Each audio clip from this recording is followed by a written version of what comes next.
ये हमारे पास में एक ट्रंक है जिस पर हमने तीन फोर्सेस लगाए हैं। ये रहे तीन फोर्सेस, और हमने उसको लेफ्टवर्ड 3 मीटर से मूव कर दिया। 3 मीटर, और ये स्मूथ फ्लोर है। तो work done by all the three forces मुझे निकालना है। तो देखिए, जब वर्क डन की बात आती है तो आपको सिर्फ फोर्स देखना है और उसका डिस्प्लेसमेंट देखना है। जैसे इस पर्टिकुलर एग्जांपल में आप F3 देखिए और डिस्प्लेसमेंट देखिए 3 मीटर का। तो आपको वर्क डन बाई F3 मिल जाएगा।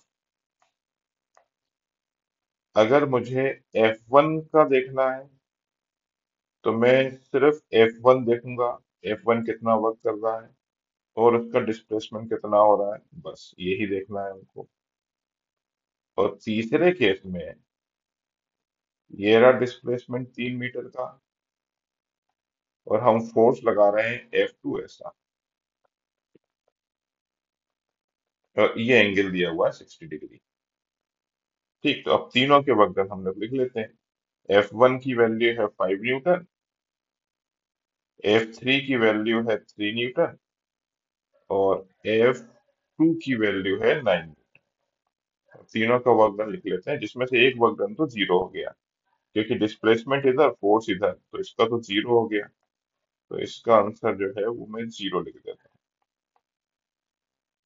बाकी इसका आंसर पॉजिटिव होगा, फोर्स भी उस तरफ, डिस्प्लेसमेंट भी उस तरफ। तो सीधा 3 into 5 into 3, that is 15 joule. तो इसका आंसर हो गया 15 joule.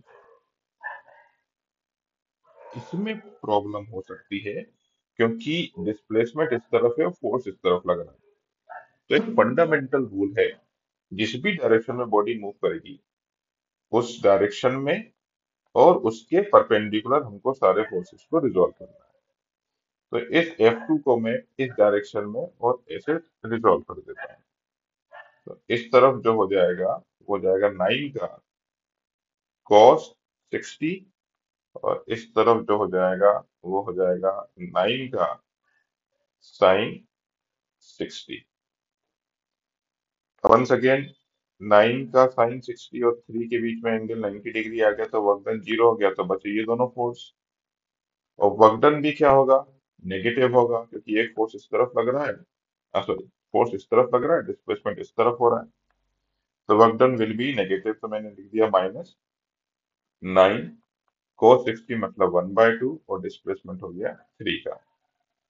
So this will be equal to -13.5।